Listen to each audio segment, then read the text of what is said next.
right, guys, this has been one of these videos that I've been thinking about for a while, and we're going to talk about knife myths because there's a lot of them out there. We're going to kind of talk about some and why some are partially true, but not really true. So let's go ahead and crack into number one because it's a big one. So the first one is that bigger is better. And while it can be partially true, we need to go over to the tabletop and take a quick look at this one. So bigger is always better, and the thing that I've heard a bunch of people say is, I can do everything with a big knife that I can do with a small knife, but I can't do the same things with a small knife that I can do with a big knife, which is true, but the fact is it works the other way as well. So just because, I mean, I have some friends who are like, oh, I won't carry a knife unless it's at least like 9.25 inches like this one. The fact is that on these bigger knives, and this thing's massive, this one is, there's a lot of stuff I can't do with this knife just by its size limitations. That's a silly thing to think that I would be able to do small tasks with a 17, almost 17-inch knife. The fact is, this is a very good size for this knife. This is 12 inches overall. This is 9.25, but sometimes when you get into smaller things, like it just works better to have a smaller knife. This is a very comfortable knife. You can do a lot of things with this knife that you can't do with this. The problem with a larger knife is the further the tip is from the pivot, the harder that knife is to use for some smaller tasks. This one has a smaller version that is currently upstairs on my bedstand, the PM2, and the blade is a good bit shorter, which means the closer my hand is to the tip of that blade, the easier it is to manipulate. This big knife, I cannot do small detail tasks like I can with this one. If I needed to do something fine and up close and cut something detail oriented, like for tasks that maybe might not be something I typically would do with a knife, like lifting a wire, I can't do it with this one because I'm so far removed from the point where my fingers are all the way to the tip. And there's legalities at play too. There are a lot of places where this is about the legal length you're going to get. This knife is past that. There's places here in California, like more than 2.5 inches is too much. 3 inches, I think, is the max. So is a big knife good? Yeah, I can do a lot of stuff with this knife that I just absolutely couldn't do with these. But as far as ease of use and doing some small stuff, that's why I carry two knives. A lot of times if I got a big knife like this in my pocket, I got something significantly smaller as well. So there you go, myth busted. All right, this next myth is kind of going to be a quick one. We don't even need to go to the table for it. And it's that super steels get sharper than your common steels. So this is a Mora in carbon steel. Now they make their knives in some really good steels, and this one is in MagnaCut. Now you technically can't get steel any sharper than you can one steel from another. What you will find is that the edge that it takes is going to be different. There's elements in that steel that are going to lend itself to have a different type of edge. Sometimes there's more carbides, sometimes those carbides are larger and irregular, sometimes they're more evenly distributed, and it depends on how you've sharpened that knife. But the fact is you can only get that apex on steel to a specific thinness, which is what gives you your cutting edge.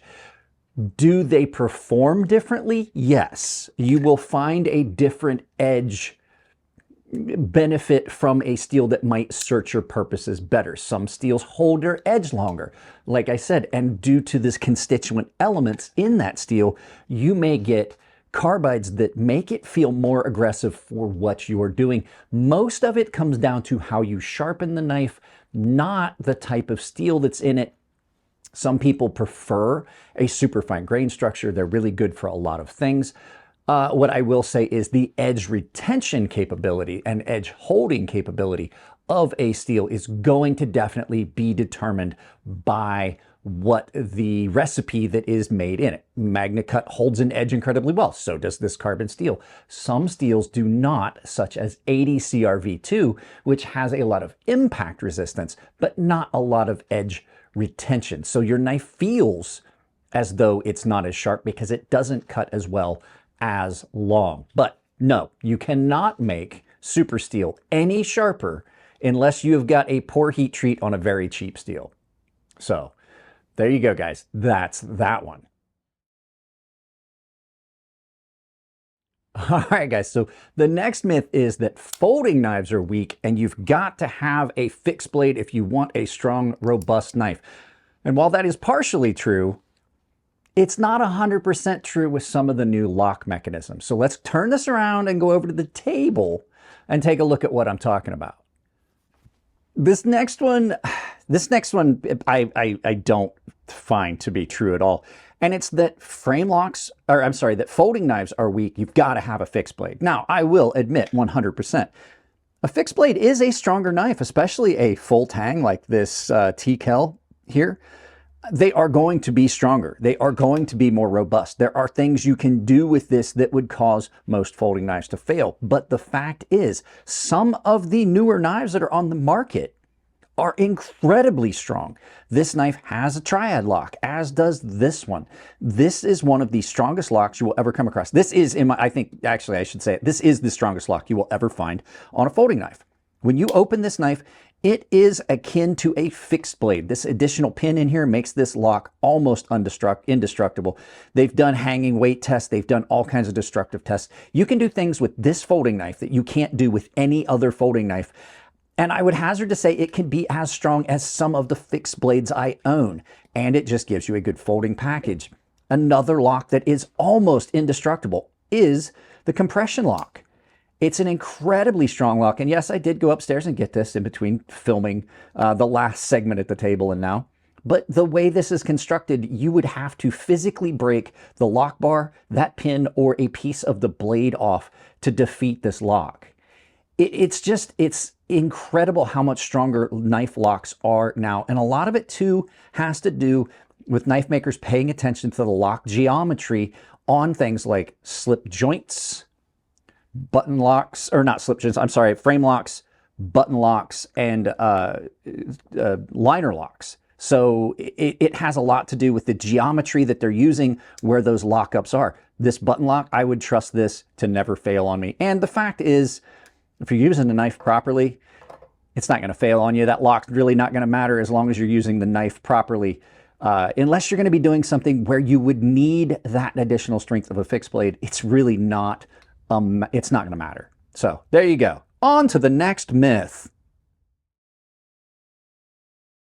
Okay, this next one is kind of funny, and it's because of the lock mechanism that I chose for my knife. And it's that frame locks are the best locks. That's why there's so many of them, but that's absolutely not true. We're going to talk about that. Let's go over and I'll show you exactly why there are so many frame locks, but it doesn't mean it's the best lock. So let's go over there to the table. So you heard me, frame locks. Frame locks are not the best lock out there.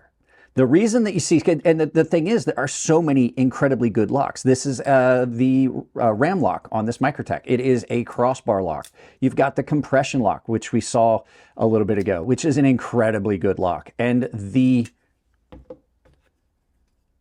button lock that's on this one that you saw, they're incredibly good locks.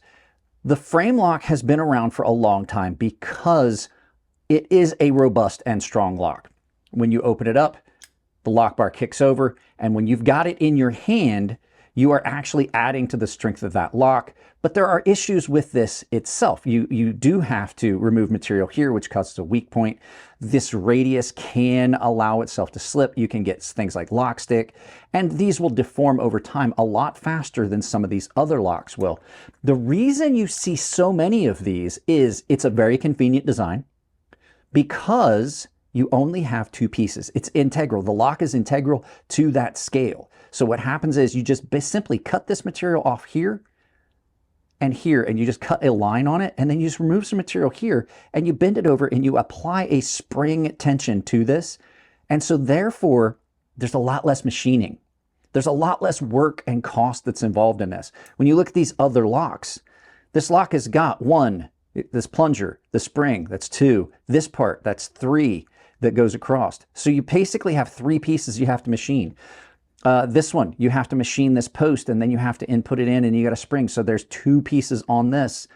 And then the compression lock also is a separate piece, and then you have to have, you know, it's very, very similar, but there is cost involved in that. And they, you know, the amount of work that goes into it when you already have the material in the handle means it's much more convenient, a lot less machining and tooling required, and it's cheaper because you don't have to buy any additional parts because the lock is already built into the handle. So there you go. That's why frame locks are so popular.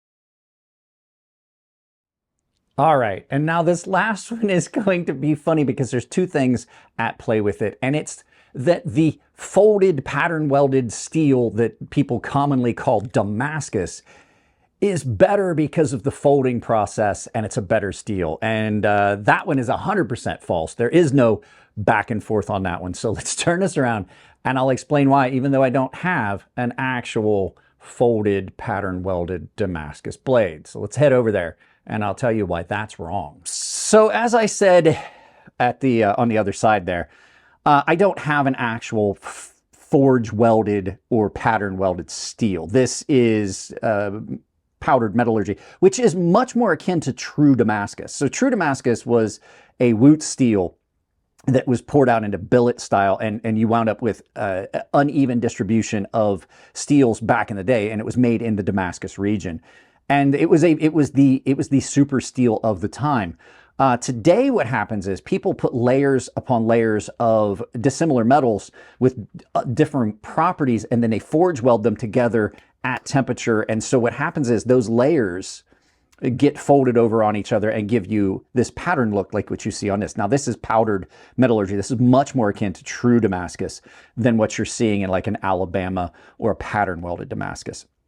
The problem with those steels are they are not as good as everyone seems to think they are. What they are is they're attractive. And the problem you have is when you have two different steels, now this really isn't, like I said, we're pretending. When you have two different steels that you're laminating together, you run into a lot of different problems. So you can have delamination where the forge weld doesn't hold. And then those parts like this will get a gap in them. And then over time, that gap will crack. You can get impurities in there. The other thing that happens is, say this was folded and you've got a high carbon and a low carbon, a high nickel and a high carbon steel. They're not going to austenize or harden at the same temperature. So what you'll have is when you forge, and it's all done in a forge, so it's not controlled temperatures. What'll happen is as you're coming up on this edge where these materials meet, you're going to have a difference in hardness, which is going to pose problems with edge retention and things like that. You may have one steel that doesn't harden at all, and as you're sharpening it, it's going to wear away. So you could have your blade completely come apart because of the delamination, like I said. You could run into issues where you're using dissimilar steels that might not harden really well. Higher nickel steels typically aren't as good. Nickel does not heat treat like carbon steel does. So the higher nickel steels typically don't get as hard. And so there's a lot of problems. Now this is, like I said, two almost identical steel mixtures that are powdered. They're put down with a nozzle. And then when they're heat treated together, you basically wind up with the same steel. It's not like that. And since they're so close, one just has a little bit more carbon added to it and a little less nickel than the other one. And so you can etch it and bring that pattern to the surface by seeing the parts that react to the acid a little bit better. So absolutely folded pattern welded Damascus steel that you see like on Forged and Fire is absolutely an inferior steel. It is one of the worst ways. If you want a really good fixed blade knife, just get mono steel construction, or get something like this, which is the best of both worlds, where you have mono steel construction but a pattern. So guys, let's turn this around, do some final thoughts, and send you out about your day after this day of knife myth busting. All right, guys, this was just a lot of fun, and this is the kind of stuff that I find that I make content from after I do a live feed. After some of these questions have popped up and people make these statements in live feeds, and not to discount their enjoyment of the hobby, but a lot of times it's incorrect statements from someone that is only a hobbyist versus someone who's been a knife maker and studied some of these things and made a lot of friends with metallurgists and things like that. So that's all of not even speaking real good English. That being that, let's go ahead and end this. You guys know what to do. Like, share, subscribe, drop a comment, hit the bell icon. If you do hit the bell icon, make sure you've got it set for all. Ton of affiliate links down below. They support the channel. That's the best way you can support the channel. Knife vendors, pretty much most of the major ones down there are available. It supports the channel. I have an Amazon store. Take that link, pin it to your browser, use it for all of your Amazon shopping. It doesn't cost you anything extra at checkout. As a matter of fact, Coffee Brand Coffee and Tempered Trail down below have a discount built in the link. You don't have to do anything other than just click the link, and they're amazing products, USA made products. Beautiful, supports everyone. There's a coupon code that will also save you 10% at Fair & Forge Knife Works, KATSU Knives, Rosecraft Blades, Otter Arms, O-T-T-E-R, Arms, that's the pistol stands, and Otter EDC, where my buddy makes the haptic fidget spinners and fidget toys. And that's Crazy Sharp, all one word. It saves you, saves you 10% at checkout. I'm not refilming this again.